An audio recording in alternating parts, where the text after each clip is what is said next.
All right, everyone, welcome back to the channel. I'm going to show you guys how to rotate your tires on your Model Y. Specifically, this is one with the induction wheels. So the wheels are 20-inch and they're the same width and tire size front to back. So I'm going to be rotating them front to back. This will be different if you have performance wheels where the tires are staggered width and you will not be able to rotate front to back. You'll only be able to rotate side to side. So let's get started.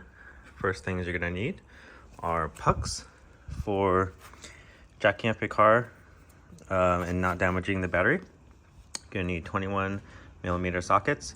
I have a breaker bar here and you're gonna need a torque wrench capable of reaching 129 foot-pounds. And for the induction wheels specifically, I use a hook to remove the center cap. And of course, you're gonna need a jack that is capable of lifting half of the weight at least of this car. This car, Google says, weighs anywhere from 4,100 to 4,400 pounds, and this jack is capable of 2 tons. 2 tons is about 4,400 pounds. So this jack is capable of lifting up the entire weight of this car. We're only going to use this jack to lift up half of this car because we're only going to jack up half the car at a time. So this jack should be perfectly fine. Please note, I'm going to be jacking up the car without jack stands. If you want, I will show you how to put your car on jack stands once I have the car up.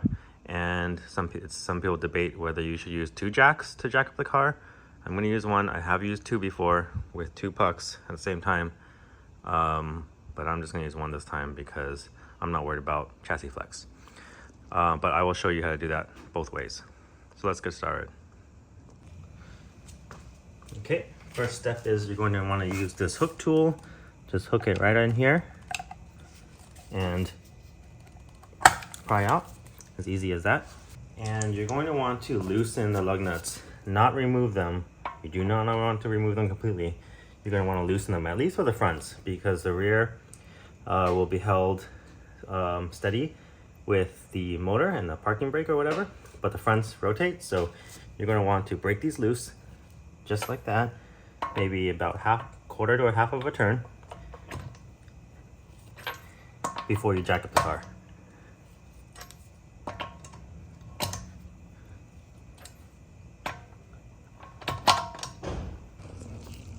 Okay, next we're gonna grab your puck. You're gonna go under each one of these corners is a hole. You see right here. You're gonna insert this. Like so. And this is where you're gonna put your jack. And start jacking up.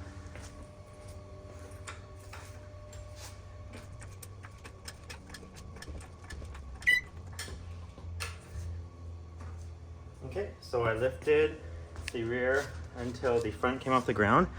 I've found that lifting the front, you can lift the front too, but for me, I haven't really measured it apples to apples, but I feel like the rear comes up. Jacking up from the rear makes the front come up easier. Maybe that makes me think there's more weight in the back, even though it's possible it could be the opposite. So just take that with a grain of salt. But Tesla does specify, or a lot of Tesla service advisors specify that you should jack up the car with 2 jacks. If you don't have 2 jacks, this should be doable. Plenty of people have done it like this before, either off the back or the front. So if you want to use 2 jacks like this, you can. You just gotta make sure you jack it up evenly, but you should be fine again with 1 jack. So let's go ahead and remove the wheels and rotate them. So I already broke these loose, so I'm just gonna use my gun to remove the lug nuts quickly.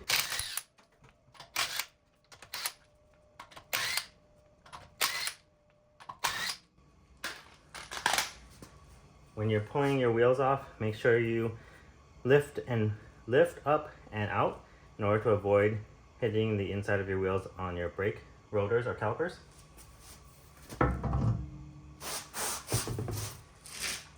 While I'm wheeling the tires from front to back, I usually take this time to inspect the tires for any nails.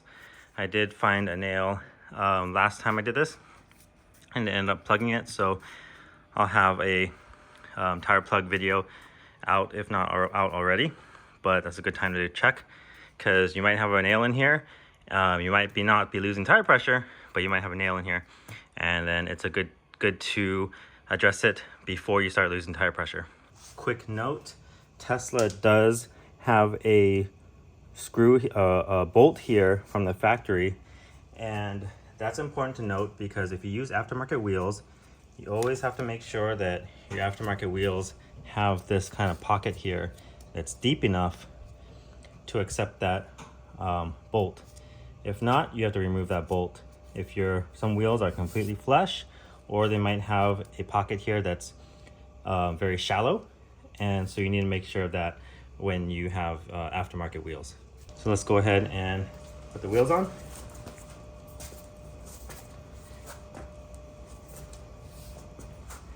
I always balance my arms on my knees and kind of cantilever the wheels on. And then when they're on, you do want to make sure that sometimes the wheel could sit cockeyed like this. You want them to sit flush until they stop moving. Okay. So you do want it to sit evenly. Sometimes you have to lift it up a little bit, like that. And start the lug nuts by hand. I usually do one all the way in by hand because this wheel has a little bit of, you can see here that, if you look at this one, it can move. The wheel is not centered on the stud. These lug nuts are tapered, and they will help to center the wheel as you tighten them on, but you don't want to just gun them on. You want to slowly tighten these on so it helps center the wheel over each hole over each stud. So I'm going to do these by hand. I'm going to use my breaker bar just to snug them up for now.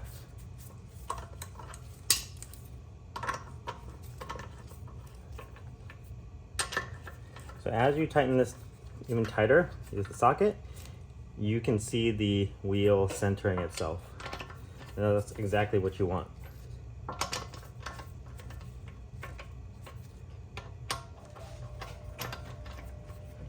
So I personally like to get these as tight as possible before it's on the ground. So I will, and you want to tighten them in. You don't necessarily need to tighten them right now in a star pattern, but when you torque them, it needs to be in a star pattern.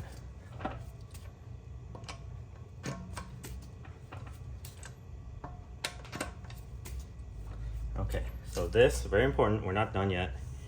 Once we're done with the rear wheel or the other wheel, we're going to lower the vehicle so that the tire is slightly touching the ground, enough so the tire doesn't rotate, and we're going to torque the lug nuts.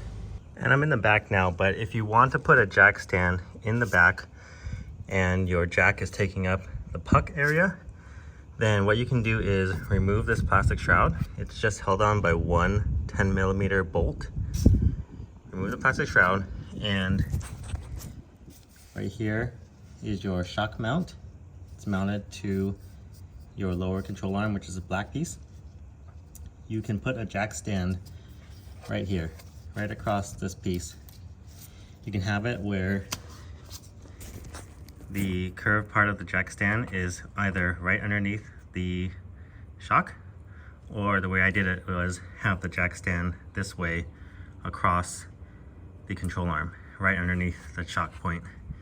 So that is being reinforced by the bolt, and it's a very sturdy portion, and that's what your whole car, the weight is being on this part. So it's a very sturdy part. You don't want to put a jack stand anywhere on the battery, obviously, or anywhere, not like right there or anything like that.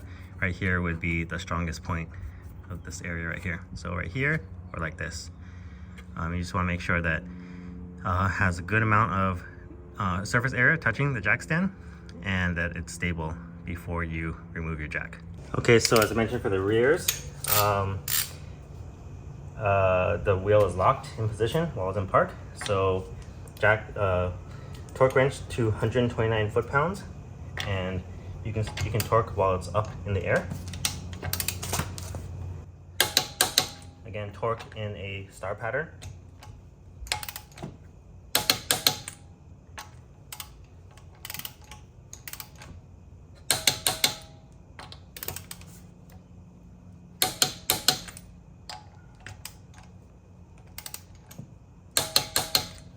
And then, of course, before you're able to torque the front, since the front spins still, you're going to want to drop the car till it slightly touches the ground,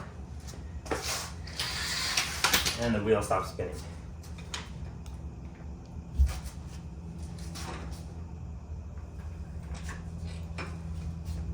So, some people drop the car completely down. You can do that. I don't personally like to do that until the wheels are completely torqued.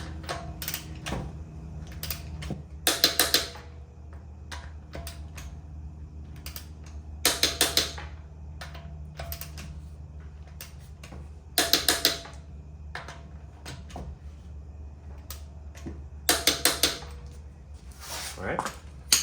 Now you can drop the car completely off the jacks.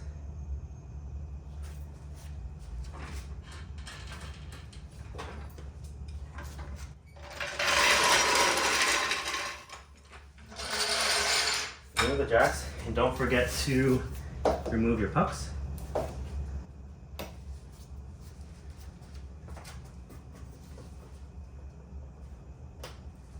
And pro tip, the bottom of the wheel is always where the valve stem is.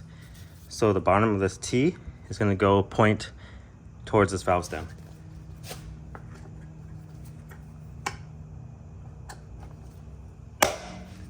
And we're done. So every time you rotate your tires, make sure that you do a test drive to make sure that there's no kind of wobble or anything like that, no kind of loose, the tires aren't wobbling, the steering's not wobbling. You want to make sure that your tires, your wheels are on tight, 129 foot-pounds. Make sure that it's on tight, that you didn't cross thread a nut and think that it's tight, but the wheel is actually not on tight because you cross threaded it instead of actually tightening it.